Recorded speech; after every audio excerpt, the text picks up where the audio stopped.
Hi, I'm Lindsay Juergens, and this is Leaders Like Us. Today, I want to thank and introduce Meredith Harry. Meredith Harry is with Ken's, who happens to be our new series partner. So thank you for coming, and thank you for that, Meredith. Absolutely. I'm so happy to be here. So glad, and we really appreciate that you decided that Ken's should partner with us because of that local representation piece.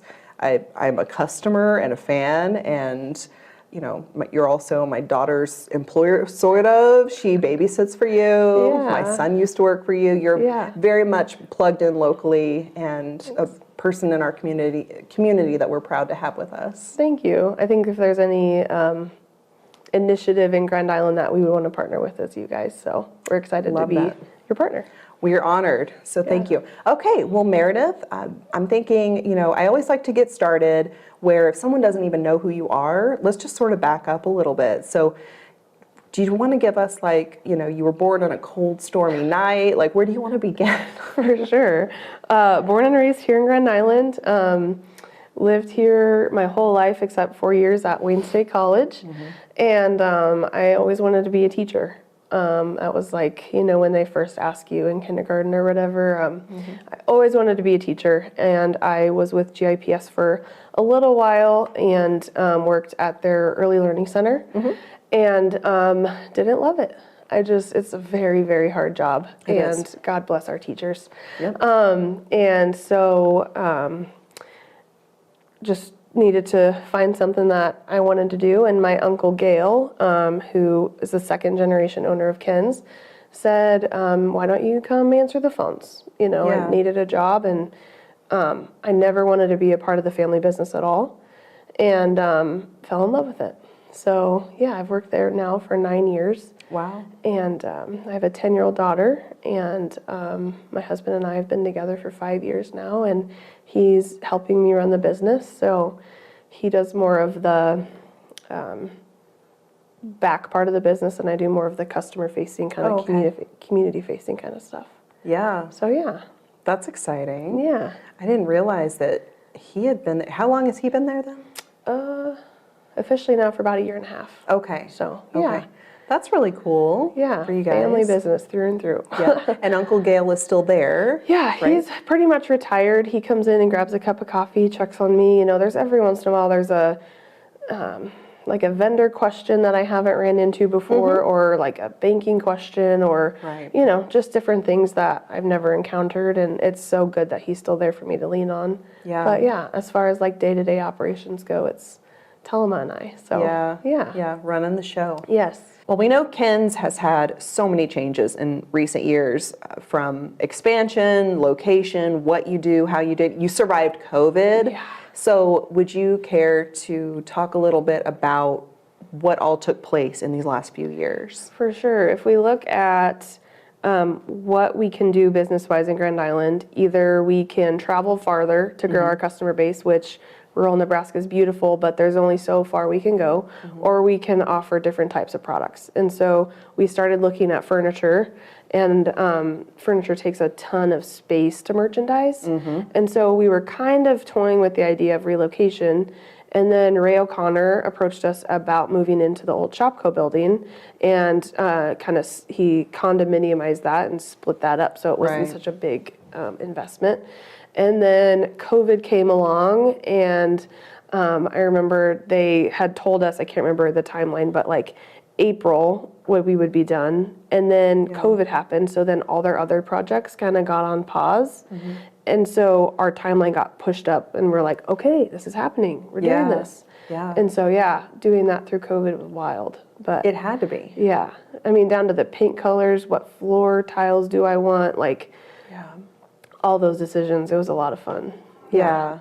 Did y'all struggle with supply chain issues at all for your reno, or not really? Not for the building materials necessarily, but furniture availability. We're we're going to sell furniture, but we can't get any of it. So we had to buy what we had to buy, and bought some really bad things. I learned so much. I bet you did.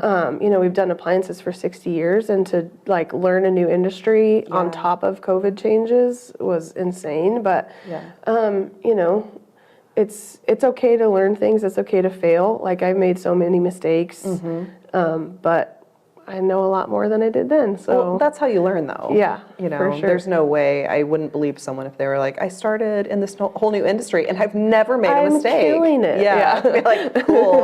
Totally. Yeah. No, that's awesome. That's really, and y'all are doing such a good job. Thanks. Yeah. Every time I'm in there, I'm like, this is just a great setup. So the people are welcoming. So your staff, they're always very welcoming. I mean, I feel like you're doing what you do very well. Thanks. And we you try. deliver. Yeah. Love that. Yeah. We have 35 staff. Wow. Service, delivery, and sales, office staff, warehouse. So yeah. That's awesome. Yeah. What else well, you're doing so much already, but what else would you like to do? What else would you like to see for Ken's moving forward? Yeah, I think the appliance industry in general is moving more toward like a connected story. So like connected appliances, connected home, whether that turns into like home security or just like smart entertainment. I'm not sure what that looks like, but Right. The appliance industry is going there already. And if you think about the infrastructure of what that type of business would need, like delivery and installation, Yeah. service, we're already there. And so that's something that we're looking at. Yeah. So, yeah. That's so interesting. Yeah. Well, what does it mean to you now? I mean, I know your uncle called you some years ago and said, hey, do you want to answer the phones? And that worked just fine, obviously. Yeah. But now you're in this leadership role. You're at the top leadership role, essentially. And this is your family store, family business, but you've taken it so far. Like, what does that mean to you personally to now be where you are? Yeah. Well, it certainly hasn't been without a team of really awesome people. Sure. And all the hard work that my grandpa and my uncle had to do, you know. I think my biggest goal and accomplishment has been integrating some more technologies, changing the way we do business to meet customers where they're at. You know, we operate on a text basis now with our customers rather than the phone call, and I know as a millennial customer, I would appreciate that. So just modernizing the business in that way. I'm a more process-oriented person, certainly more so than my uncle is. Oh, okay. And so like creating documentation for processes and this is the way we do it, you know. Setting the standards. The way that the business operated 5 or 10 years ago is certainly different than the way it has to operate today. And so just changing the way that our staff behaves and operates, like it's been hard because people don't want to adhere to processes.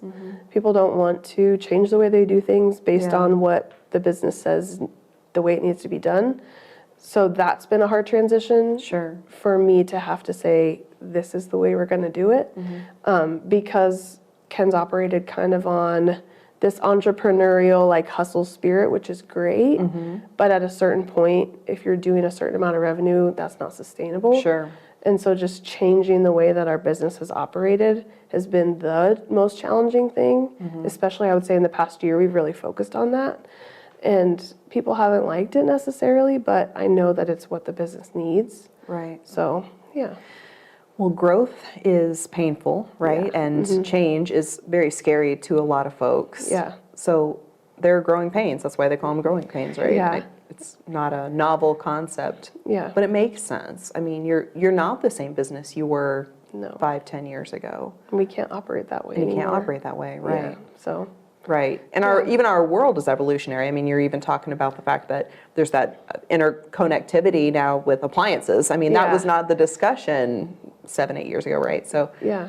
these things change. Absolutely. Yeah. Yeah, and we have to, as a business, we have to change, or we're going to be obsolete. You know, there's big box stores. People can purchase an appliance anywhere. People can buy a couch online.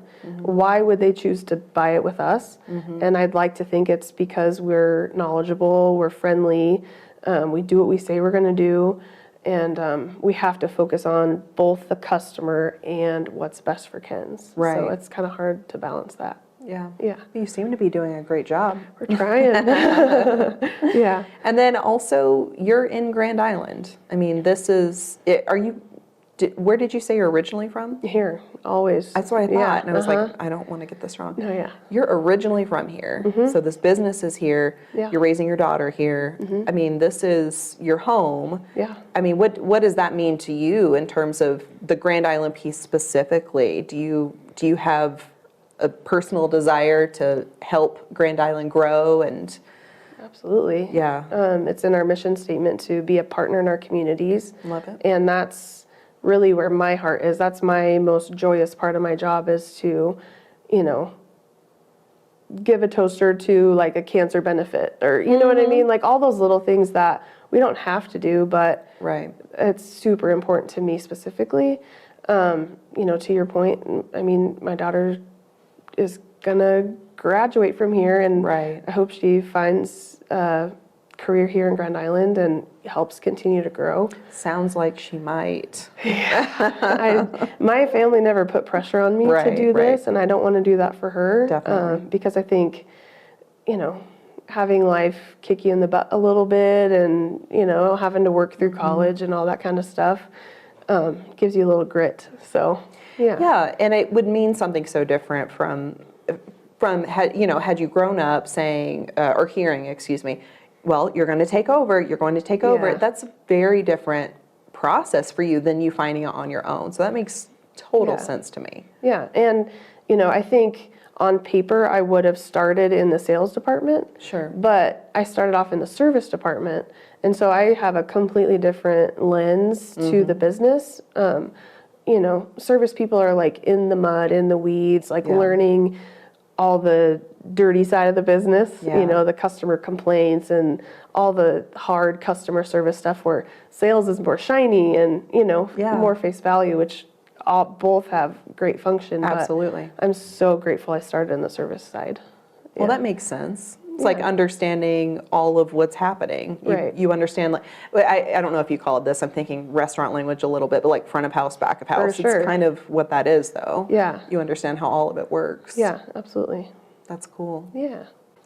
When I think about Ken's, I think about this big store, so many moving pieces. You shared 35 staff members right now. That's a lot. Yeah. And you weren't in a leadership role before, a technical leadership role. Yeah. But now you are making sure all the cogs in the wheel are moving and everybody knows what their job is and all the customers are satisfied. I mean, I know not technically in every little thing you're doing that, you have a team, but you're making sure the team is operating well. Yeah. And just a short bit ago, you took a phone call and someone had a question about something at the store and you had to have a decision made right now. You couldn't say, let me think about it, I'll call you back later. That's not really a luxury you have. Yeah. Did you have to work to develop that? All of this, the leadership pieces. Do you feel like it was a lot of work for you to get there? Or do you feel like that Ken's ancestral love was shown upon you at birth? I mean, what was your process? Yeah. I think, again, starting off in the service department, I was able to observe a lot, Okay. like of how things happened. And I'm generally a curious person anyway. So I'm always like, but why? Like, Yeah. from Gail a lot, I'm like, why? Yeah. And dealing with customer facing problems, you do have to make a decision right away, because we live in an instant world and customers want help right now. Sure. And so it's been hard for me actually to learn the opposite of like, don't make a decision now, like get data, figure it out, be more strategic. That is not my skill set. That's my husband's skill set. And so it's been interesting of like, he's like, why did you just rush into that? And I'm like, well, because like I knew the answer. Duh. Yeah. And he's like, well, why don't we do it this way? And I'm like, oh, that is a Right. lot more sustainable. Right. So we offset each other really well that way. Yeah. But yeah, it is hard for me to slow down and not just make that call. Sure. So just realizing when it is okay to slow down and make a more data-driven decision. So yeah, that's something I'm working on. Have you ever done your Clifton Strengths?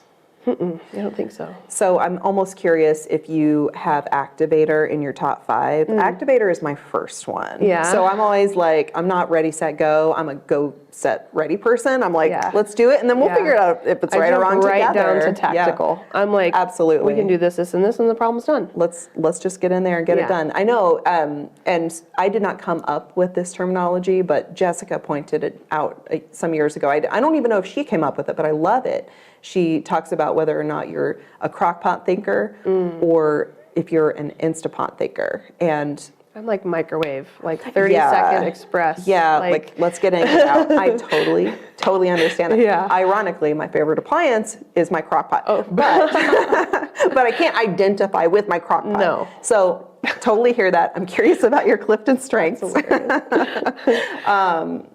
And so, yeah, I also really love that you just pointed out that Telema is like, let's talk about exploration of a different way to get there that does take more time. Yeah. Because you're so right. I always say, similarly, like if the world was up to me to run, we'd be running around like wild people. Yes. I need some people that are going to say, like, let's slow down and let's consider a whole bunch of options. For sure. Like, he's a question asker, and I'm Yes. like, let's go. Yeah. You know, This so could be done by now. Yeah, Yeah. I have to slow down, and Right. because it's not sustainable. I keep Totally. saying that. It's not having processes, and especially at the level that we're operating now. Yes. We have to, and we've seen great changes in, like, our service department is like almost profitable, and a year ago it was a hot mess. And That's so just awesome. making slow changes over time to make real change is something that really excites me. Yeah. Yeah. As it should. Yeah. That's like the fruit of the labor, right? Right, yeah. We've worked so hard to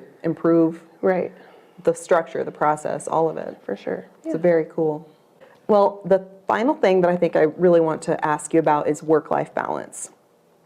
Again, the fact that you are the GM of a bigger business here locally. I'm calling it a bigger business. I mean, y'all are hopping. So how does work-life balance play into your life? Are you good at it? Is this an area that you need to improve upon? What are your actual thoughts about current status? Yeah, I think the entrepreneurial spirit and the work-life balance ideology are conflicting. So it's really, really hard to grow your business in a way that 2024 demands you grow your business and have this idea of work-life balance. Yeah. I think my family is my work, my family is my work, so that makes it worse. And so I feel like I'm a really good mom sometimes, and I feel like I'm a really good boss sometimes. So that's really hard. I feel like my business is growing, or I'm spending quality time with my family. It makes sense. It's really hard, but I think that if Telem and I are going to grow this thing into something even bigger and badder, we're going to have to make some sacrifices, and we're going to have to hustle. And that's something that I'm excited to do, so that we're excited to do. So, But that doesn't mean that you're going to leave the other things you care about in the dust. I mean, that's I love to work out. Yeah. I see my friends regularly. Yeah. I sleep. You're a great I watch mom. TikTok. Yeah. I go to all my kids' things. So Right. it's not like I'm like all the time. Yeah. But for Ken's to be successful is very important to me. Yeah. And so I wake up every day and I'm excited to do it too. So That's yeah. pretty awesome. Yeah. Actually, I always feel for folks that are like, I just hate my job. I'm like, oh, it breaks my heart. 'Cause Yeah. It's a big part of your life. It is. I can't say that I'm like excited to have the hard conversation, or I Definitely. don't wake up and I'm like, oh, I have to see this rep today. You know, I mean, there are still things that are hard, obviously, Yeah. and I do get burnt out. So I'm like, hey guys, I'm going to take today off, or you know, I leave pretty much every day at 3, so I can pick Paige up from school and take her to dance or whatever. So I do work most days, but I get done when she's done with school, and so yeah. That's good. Yeah. And I would call that work-life balance. You're Yeah. including these other pieces into the fact that you're working on a very successful business. Thank you. So A+. Thanks, buddy. Thank you for joining us again. Thank you to Ken's for being our series partner. This is Leaders Like Us.